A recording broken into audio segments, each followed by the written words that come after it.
to give you an update on a change that's taking effect here in Hillsborough County today. Thank you, Crystal. Good morning, everyone. Hope you're all taking care of yourselves. So far, everyone looks healthy. If you're sweating, I hope it's from the heat and not from any type of fever-like symptoms. Well, thank you for joining us. This is certainly an important announcement. Effective immediately through April 20th, I am suspending the execution of all eviction proceedings in Hillsborough County.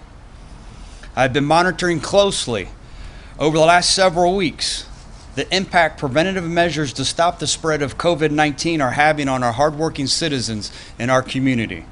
With the abundant cancellations and postponements of sporting events, conferences, and the overall decline in activities, many businesses are contemplating layoffs, have reduced hours, or started to furlough employees.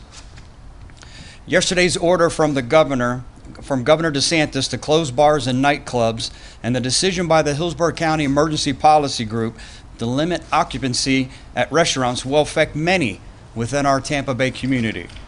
These decisions, which are essential to stop the spread of coronavirus and protect the health and welfare of everyone, will have a significant impact on how individuals live their lives and provide for themselves and their loved ones. Many residents are likely to face financial shortfalls and find it difficult to pay their rent or mortgages due to a temporary loss of income. For this reasons, all evictions within Hillsborough County will be suspended effective immediately. I cannot in good faith evict families from their homes because they are unable to work to pay their rent or mortgage during this national time of crisis. We must all come together as a society to help one another and show compassion for every one of our neighbors. And this also means while enforcing laws. I am fully aware the decision to temporarily suspend evictions will have an economic impact on landlords and property owners. And I ask for your understanding and spirit of cooperation as we all work through this national health emergency together. How do we ask people to shelter in place when we take their shelter from them? Removing people from the security of their homes during this vulnerable time would be a contradiction to our mission here at the Hillsborough County Sheriff's Office to protect and serve, and is also contrary to what we stand for as a community. To be clear, the Sheriff's Office will continue to accept writs of possession. Property owners and landlords may still file for evictions within the courts. However, the Hillsborough County Sheriff's Office will not execute any eviction orders during this suspension period. This temporary pause during a time of declared emergency at the federal, state, and local levels will not only serve to keep people in their homes where they are safe, it also allows us to utilize our law enforcement resources in a manner most beneficial to the safety and welfare of our entire community. At this time, I'm open to take any questions I can answer. What led to this decision? I mean, obviously, we're in a different time, but did someone tell you this, or was this something that you saw doing in other cities? In a time where we have a declared state of emergency and this health pandemic continues to spread, I think as a community, I need to be the symbol of hope and cooperation. I need to be the symbol where we don't put profit over people's safety. And there's no greater safety than the safety of an individual's home. Sheriff, what's the status of the jails right now? Sheriff Walter inside the base said that they can't transfer prisoners because nobody's accepting them out of state.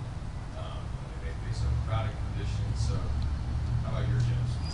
Yeah, we're fortunate. I think that our law enforcement partners in the community have done a wonderful job of determining how they're going to affect an arrest, including our own agency. We're doing everything we can not to arrest an individual, and that does not mean or equate that someone's not being held accountable for a crime they committed. We're issuing notices to appear, releasing them on their own recognizance whenever feasible. So the arrests are significantly down, lower than our daily average. I'm also exploring several different opportunities that we can take under declared state of emergency. And as you all know, I will keep you guys will be the first to know. As soon as we make some type of decision, you guys will be the first to know. But we have room.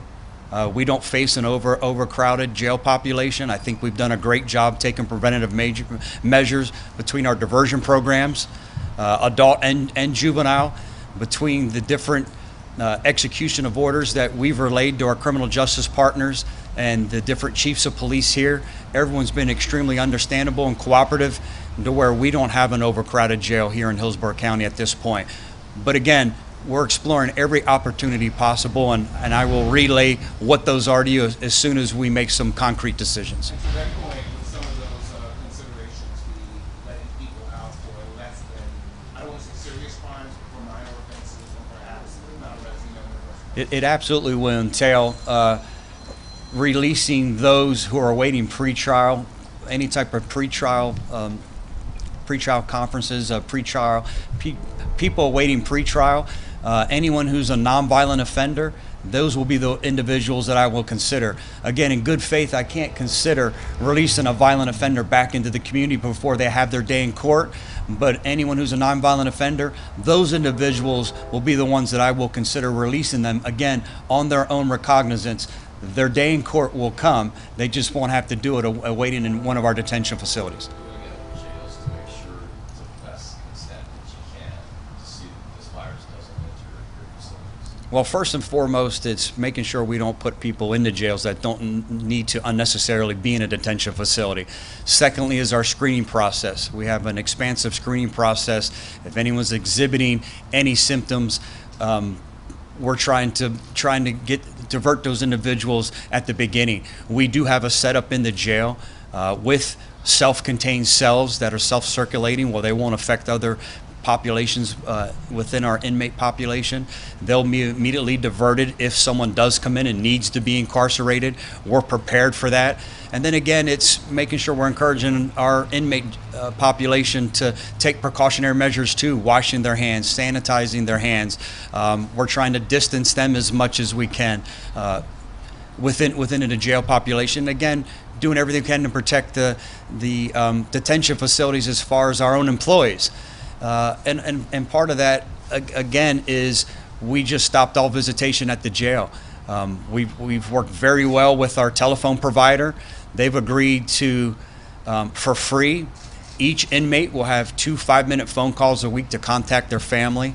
I know this is a hardship, and there's a lot of anxiety that's being created, and I don't want the inmates to feel that anxiety. So I was happy, I was content canceling jail visitations, knowing that they still have a way to communicate with their families. The only person that's even allowed into the video visitation area or any of the lobbies is the legal representation, to make sure that our inmates still have access to that.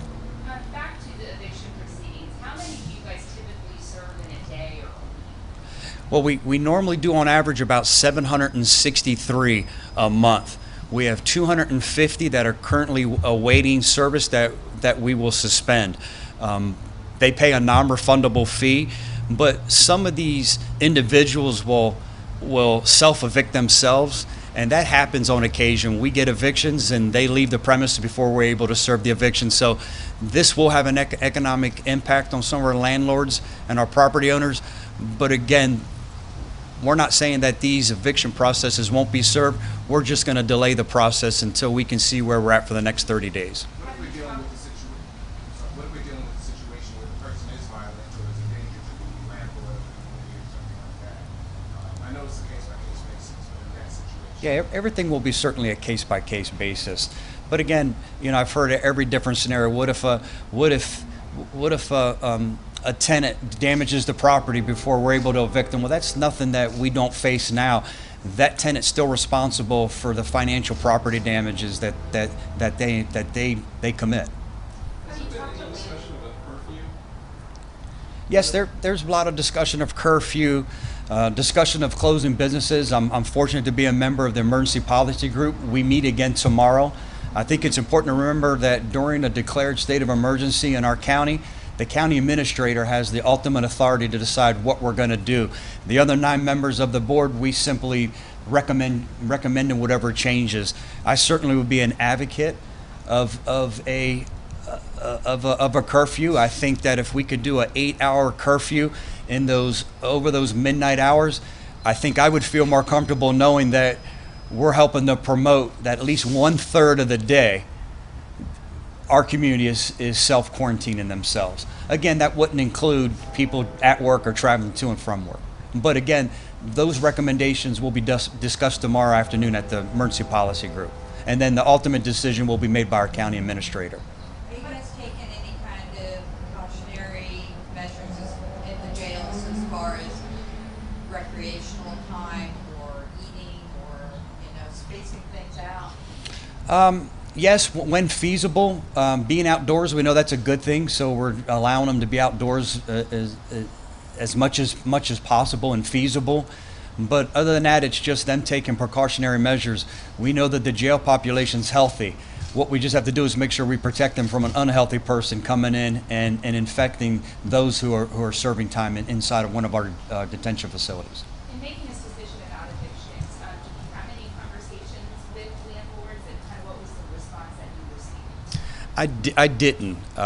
Again, I would hope that they would understand and be compassionate that in a declared state of emergency, when we're facing a health crisis, we can never put profit over people.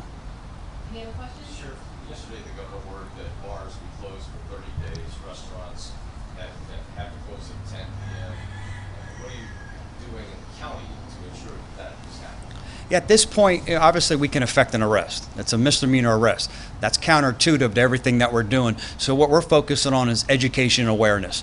We're going to the different bar owners, restaurant owners, trying to keep them updated with the recent orders that have been issued, knowing that the orders are changing, by the hour sometimes. You guys, we report one order is being issued, we go out on a mission, and before we're done finishing the different restaurant owners and bar owners, they've already changed.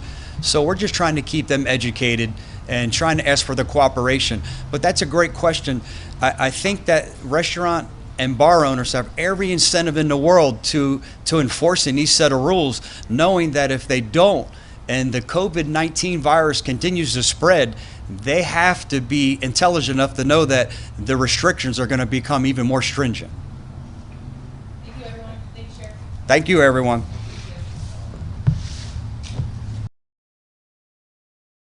We're just listening to Hillsborough County Sheriff Chad Chronister speaking on a new initiative that the Sheriff's Office is doing in regards to COVID-19. Good morning, everybody. Digital reporter Daisy Ruth with you here.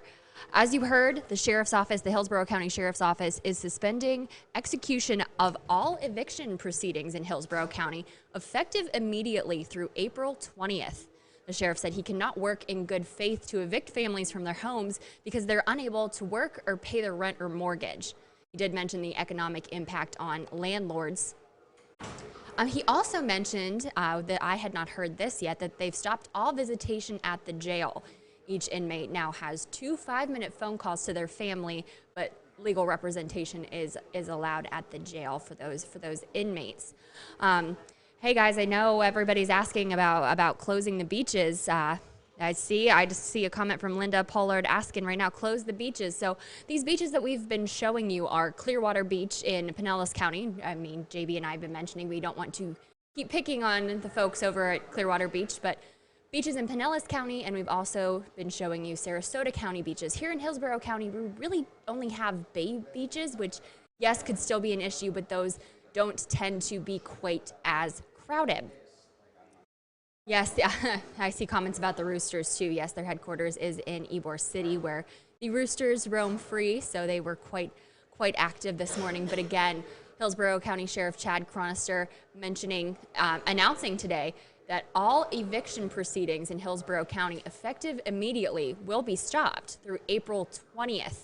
The sheriff said he feels like he needs to be the symbol of hope and cooperation, and he says there's no greater safety than the safety of someone's home. So that's what's going on here in Hillsborough County today, guys. We will be bringing you a press conference from Baycare. If you've been live on our page today, if you've seen our live videos, you've seen Eagle 8 HD over those lines for the drive-through testing sites that have opened on Baycare. So we will be right back. That press conference is set to start at 10:30, so we're going to go ahead and reset, and we'll be back soon. Thanks for joining us.